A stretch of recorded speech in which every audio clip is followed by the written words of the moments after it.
Good morning, Morai, Rabotai, Bruchim Abayim. We are continuing on Masechet Succah, and we are starting the fourth Perek Lulav Arava on Daf Membet, Amud Bet. Today's Amud is being learned as a Zechut Rufa Shelema for Rachel Simcha Bat Nahid, for Michael Ben Nahid, for Rachel Bat Edna, Esther Bracha Bat Chaya, Rabbi Abraham Ben Tashgol.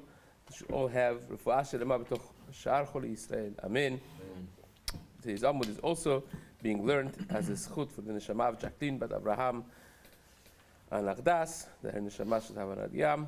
This week's learning of the community has been dedicated graciously by the Shea family, Kohen family, Dayan family. This should be an ultimate Zechut for all their Mishpachot, Be'ezrat Hashem. Amen.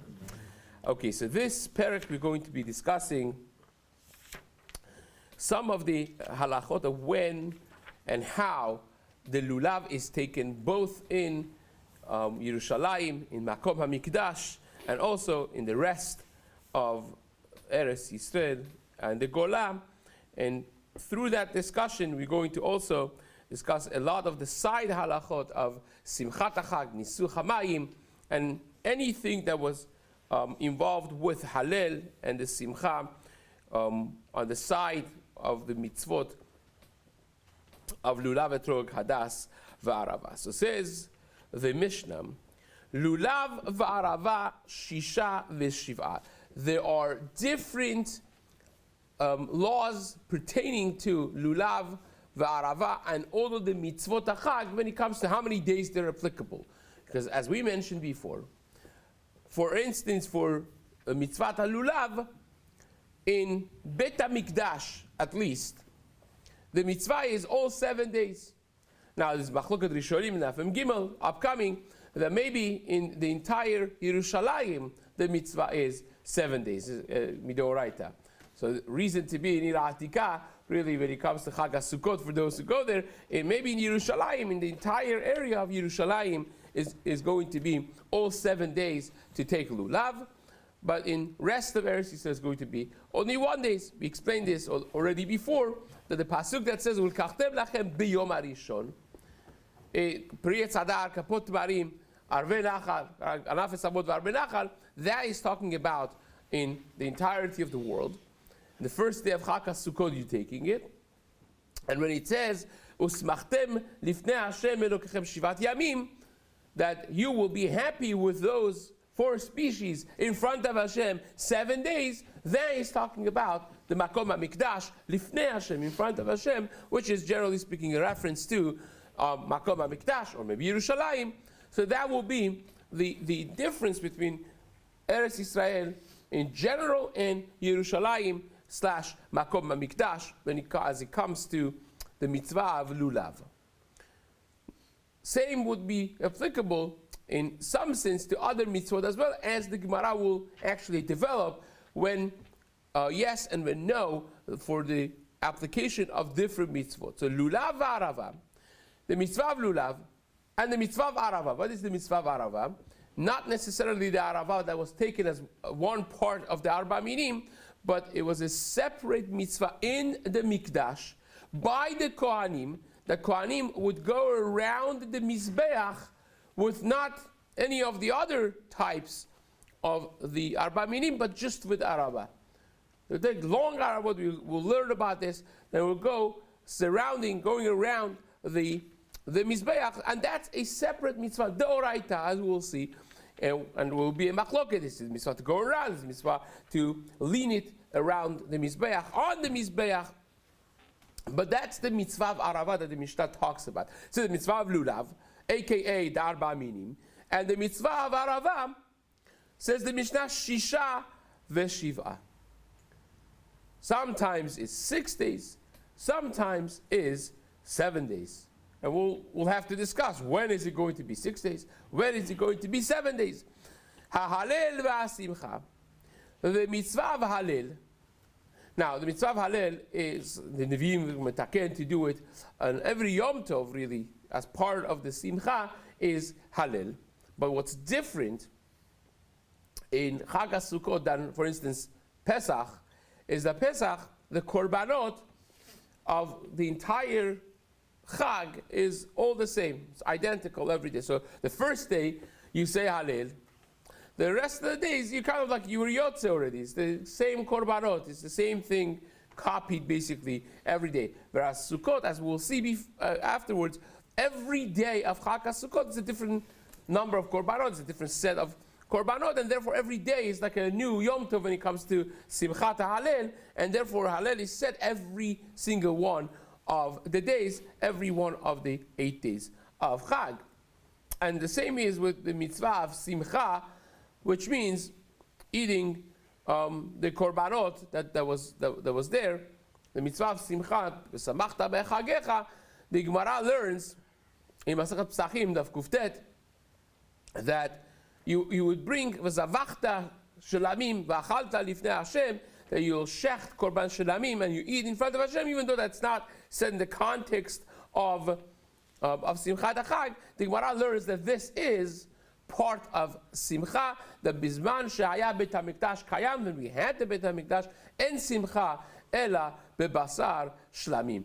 The Simcha would be really with Basar Shlamim. It's actually a very interesting thing that comes nowadays, also all the Yom Tov meats and so on and so forth, because of the Sabachta B'Chagecha, of En Simcha Ela Bebasar V'Yayin. The Gemara says the Simcha depends really on the category of people. Nashim B'May Mesamechan, how do you make the woman happy? Not necessarily with Basar V'Yayin, that would be with buying garments and clothing and jewelry and whatnot, but with the kids would be giving them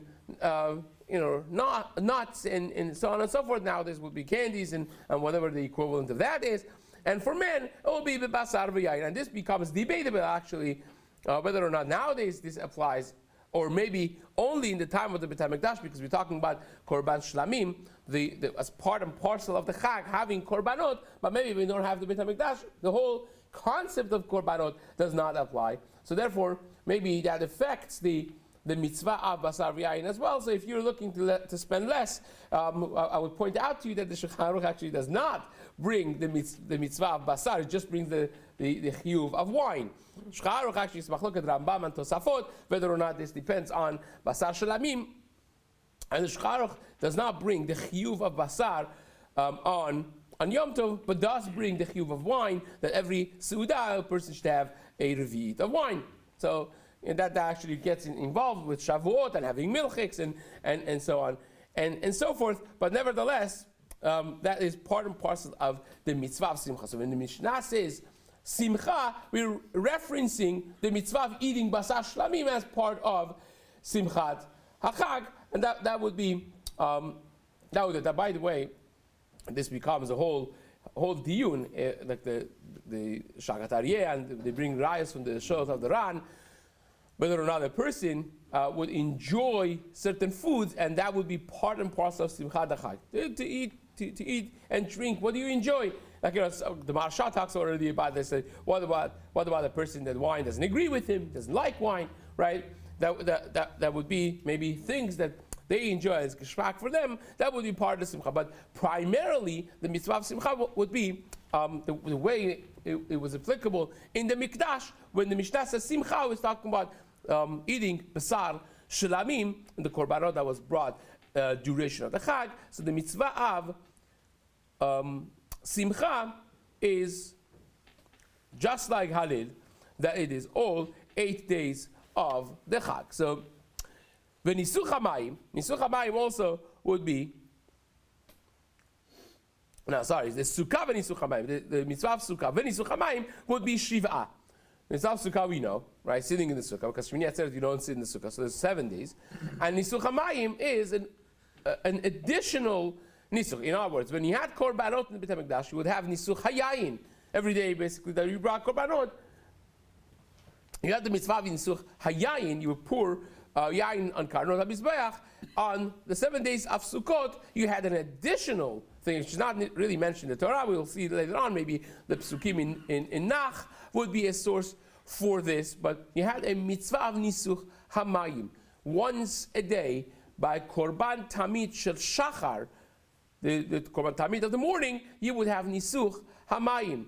And this really prompted also the part of the Simcha was the whole Simchat Bet HaShoeva was the process of going and Ushaftem Mayim Bet Sason Mimayinei Yeshua of drawing water that was needed from the day before for the Korban Tamid. Shel Shachar, so Sukkah v'nisuch hamayim shiv'ah. That would be 7 days, not 8, not 6, not 5.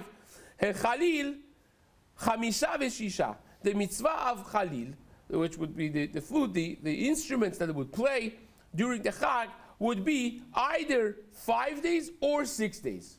We'll explain. Each one of this will be explained at length in Gemara.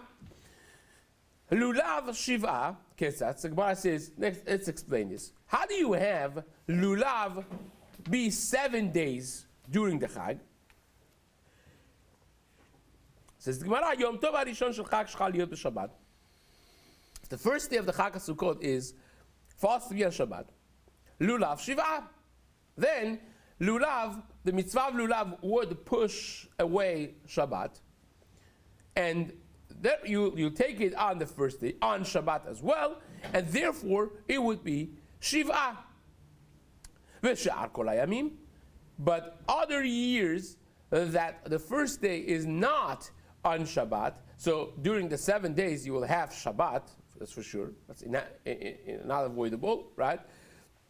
And therefore, the day that would fall on Shabbat, which is not the first day, you would not take Lulav on Shabbat of other days of the Chag if it's not the first day. And therefore, in those years, it would be 6 days. You would take Lulav only 6 days. You would not take them on Shabbat. I have to see what's the difference exactly between first day being on Shabbat. The Gemara is going to discuss this. V'shar kol hayamim shisha. Arava Shiva Ketzat. Arava is a little bit different. The mitzvah of Arava, how do you have it all 7 days of Chag HaSukkot? Yom HaShvi Shel Arava Shchal Yot B'Shabbat. If the 7th day, this is the exact opposite. If the 7th day falls to be on Shabbat, then the mitzvah of Arava on the 7th day is Deoraita, and therefore it will push off Shabbat, and Arava would be 7 days in that year. Ush'ar kol hayamim, any other scenario when the 7th day is not on Shabbat, then on Shabbat you would not take Arava, and therefore it will be 6 out of 7 days of the Chag that the Kohanim would take Arava in the Mikdash. V'sh'ar kol hayamim shisha. Mitzvah lulav ketzad. Now, let's explain the mitzvah of lulav. Yom Tov Harishon Shel Chag, Shechal Liyot B'Shabbat. This is how they used to do it in the time of the Beit HaMikdash. When the first day of Chag fell to be on Shabbat. Now obviously, you can't carry your lulavim from your house to the Beit HaMikdash, because there's the Shudah Rabim. Can't do that. So what would you do? You would take it from before Shabbat. On Friday, every person would take the lulav, and they would go to the Erev Chag is always a busy time. Like, we're talking about now Erev Pesach. Erev Pesach probably was the time that they had the most korbanot, by the way, because everyone that would come to Yerushalayim, they also have to bring korban shlamim, right? So and that is for every person that comes. Korban Pesach would be one for a family. Kazayit of Korban Pesach is good enough, right? But people, and when you're going to bring it, right? You can't bring it at Erev Pesach because they're going to bring Korban Pesach, right? You can't just bring Korban Todah. Every person that came on the way, traveling, is rather Korban Todah. So you couldn't bring it then. You couldn't bring it afterwards. So they had to bring it the day before Erev Pesach. So imagine, you think Erev Pesach is busy. The day before Erev Pesach was crazy. It was probably the most amount of korbanot that was brought ever during the year on Erev Pesach, the Yud Gimel of Nisan. But nevertheless, again, the complexities of every Yom Tov, and here is the Erev Sukkot Rush. The Erev Sukkot Rush was every individual that wanted to be shaking lulav had to bring their lulav and place it in the mikdash, right? And obviously each one had a tracker to find it. Can you imagine finding your lulav amongst thousands of lulavim tens of thousands of lulavim that was put there. So that's the problem, obviously, right? So the Mishnah talks about this very problem, which eventually caused this to be dismantled. The mitzvah of arava, and lulav rather, in the mikdash was dismantled because of this. So molichin et lulavehen leharabayit. People, every individual would take their set of lulav to Harabayit. V'achazanin mekablin mehen. The people in charge who would accept this from them. V'sodrin otan, and in an organized way, they would try to put them al gabe istaba. They would put it on this istaba that they had there special for this. But the elderly would put their lulavim in the lishka, in the cabins that they had in the lishka, in the special room. And you'll see very soon why it was not safe for the zekenim to be putting it on the istava with the other people. And the chazanim would chazan nowadays means the chazan davens. Back then chazan would mean the shamashim of the Beit HaMikdash, the people who were in charge of seeing to it that this happens properly. They would teach them, as they would accept the lulav to put it aside, they would tell them, look, there's no guarantee you could find your set of lulav amongst tens of thousands, maybe hundreds of thousands of sets of lulav. So we try our best. You try your best tomorrow to find it. But if, being practical, odds are that you're not going to find yours. You're going to be taking someone else's, and somebody else is going to be taking yours. And therefore, from now you should say that, any person that my lulav gets to their hand, I am giving it to them b'matana. And this is not a matana, I'm giving them b'matana. Tomorrow morning, every person gets up early in the morning, and they come. This kind of like sounds disrespectful, but again, if you think of hundreds of thousands of people coming in and the rush in a small place, you could imagine. I could think about the Chol HaMoed in the scene by Kotel HaMaravi. I don't know how many people fit there, a few thousand people only. Now imagine that on a steroid in a massive way. You have everybody rushing into the makom and trying to find their set of lulav. Some people did. Maybe that's like an early bird gets their lulav. But that's just what it is. So at some point you can't stop it, and people are just a natural push. The natural push that you have from people just in the levayas of Saudi Gdolim in past decade and a half, there were several people that were a stampede. In the way they're trying to do the right thing, but people don't realize that when you have thousands of people trying to take one step further, someone could die being a stampede in the middle of the crowd that are all trying to do a mitzvah. So that's just the nature of having multitudes of people in a very small place crammed. So at some point it became chazanin zorkinotam lifnehem ve'em you have to take care of this issue. So the reality of it became that people were trying to grab their own, and in the process, they would end up hitting each other. Now, that doesn't necessarily mean a deliberate fight. It means it was dangerous. It was literally dangerous to be there. And now you understand why the Kenim would put it in the Lishka, not in the Istaba, because there's no way for them to be imagine someone with osteoporosis that's going to be pushed and fall by other people. That would be the issue. When the Bedin realized that this is becoming a dangerous endeavor for people, they stopped it.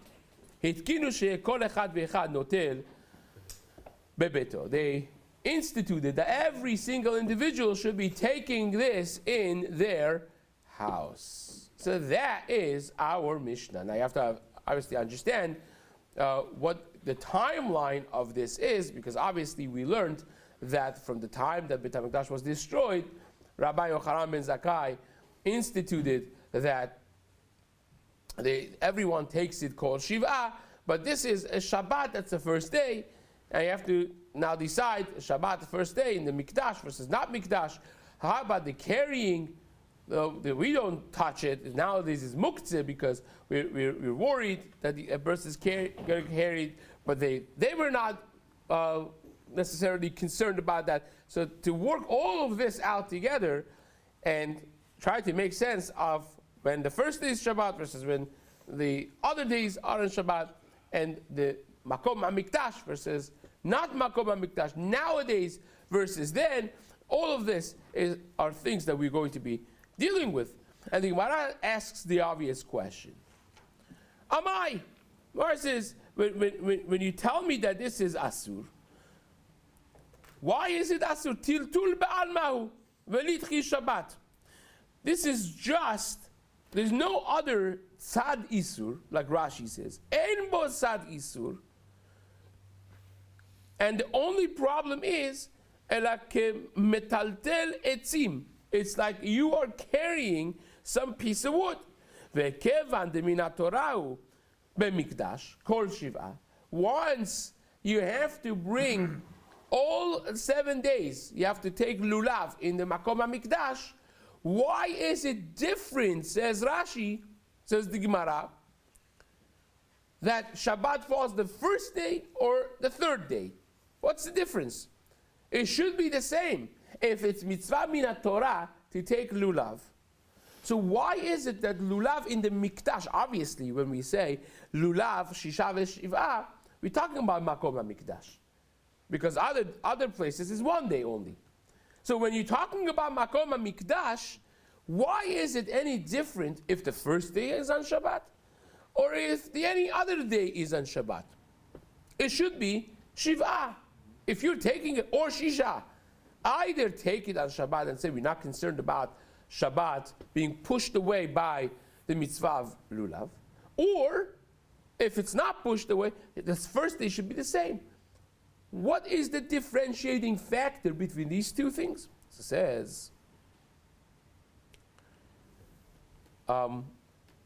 says, Rashi, let's just finish reading Rashi. וכיוון דמן התורה הוא במקדש כל שבעה, למה אסרו מה סייג לתורה מצאו בו? What is the siyag letorah that they found in the other days that they couldn't find or couldn't apply on the first day? So says the Gemara, tiltul be'almahu velitchi Shabbat. Amar Rabba. Rabba says, and this is the famous, well-known gezerah. Rabba says, gezerah shema yitelenu biyado v'yelech etzel baki lilmod.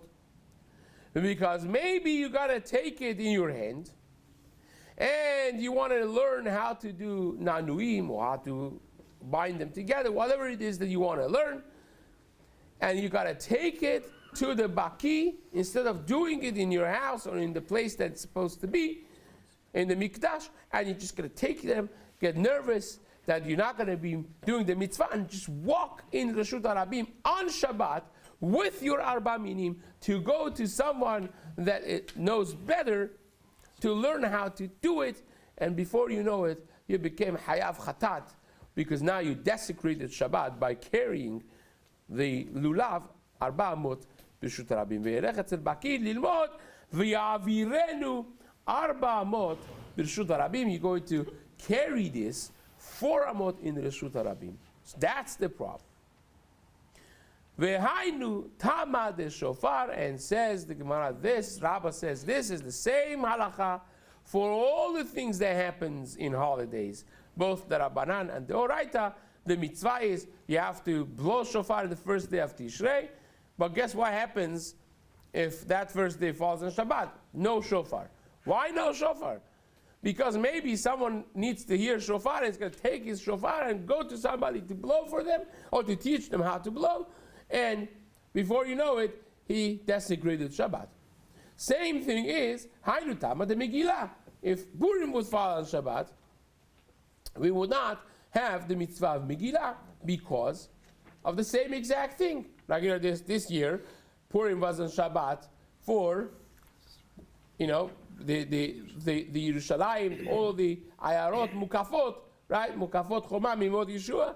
They were on Tetvav. But what do? Is Purim Meshulash, which means you do all the other days besides Shabbat. Shabbat, nothing else. Why? Why don't you read the Megillah on Tetvav when it's supposed to be on Tetvav? Because Shema Yavirenu Arba Amot B'Shut Rabim, because maybe you got to get excited about reading Megillah, but you don't know how to read it yourself, so you go to the Hazan's house, to the Baal Korah's house, and you want him to read it for you, and therefore you're going to be desecrating Shabbat. So says the Gemara, okay, I understand that. Iachi Yom Rishon Nami. So what's the? You told me a reason for why Shabbat should not be pushed away because of the mitzvah of lulav, but you haven't told me a differentiation when the first day of Chag HaSukkot is on Shabbat. The Mishnah spent so much time to tell you that when the first day would fall on Shabbat, you do it. You bring your lulav from before Shabbat and you leave it there, and then you fight about it afterwards, right? But nevertheless, you bring it and you do it. So why are you not concerned about someone forgetting to bring it on Friday, or just not wanting to get into that fight, and then they're going to bring it on? Well, we're not choshesh because that would be deliberate, right? The whole chashash is that someone's going to get excited and forget, and b'shkaga, shogeg, come to carry on Shabbat. We're not concerned about someone deliberately. That was not part of the concern. The concern is someone's going to get all fatumult, and it's going to come to carry it on Shabbat out of excitement, right? So what's the reason the first day is going to be any different? Says the Gemara. Yachiyom Rishon Nami. Says Gemara, no. Rishon hatakinu la Rabbanan bebeto. Says first day, Chazal said you do it in your house. So therefore, nobody's going to take it out of their house. Because Chazal made a takara, you do it in your house. Once you do it in your house, we're not concerned that they're going to take it out to somebody else, because you can't do it somewhere else. You have to do it at your home. So one says, okay, let's imagine that this is all good. And we have to discuss this, how it's good. Well, let's imagine that this is good. That only works after they make the takana. But we just spent some time in the Mishnah saying that there was a time before the takana. Before they saw that people were fighting and came lidei sakana, what were you doing before? You were coming to the Beit HaMikdash. And people had their lulav atrog hadas v'arava outside of their house. So why are you not concerned that someone is going to make a mistake and take it out of their house just because it's the first day and not the second day? So says the Gemara, Kodem takana ma'ika lemema. Ela rishon, so therefore, no, that's not a good answer. This is not a good answer. Ela rishon de'ite mina Torah bikvulin. The first day that is across the board midoraita, both in Yerushalayim, in Makom HaMikdash, and everywhere else in Eretz Yisrael and across, then bikvulin lo gazru behu. When it's mina Torah bikvulin lo gazru behu Rabbanan,